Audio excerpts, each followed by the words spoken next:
Il ne se voit pas, mais le handicap moteur de Farah nécessite d'être encadré par un AVSI, un auxiliaire de vie scolaire individuel. Chaque jour, Rémi l'accompagne en cours, une aide précieuse pour l'adolescente de 14 ans. Quand je ne comprends pas le cours, il me réexplique.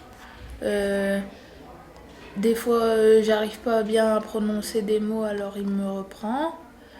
Et puis j'essaye un petit peu de l'aider, des fois, quand je ne suis pas fatiguée.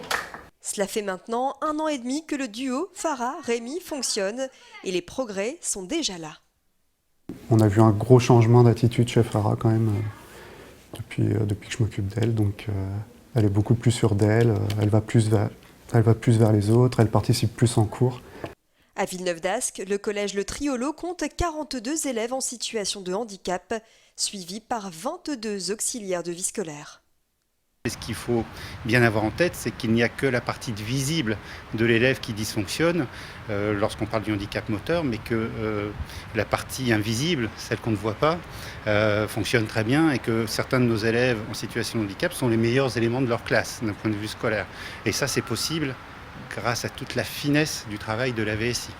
Fin août, Jean-Marc Ayrault a annoncé la titularisation de 28 000 auxiliaires de vie scolaire, des AVS qui peuvent désormais prétendre à un diplôme d'État.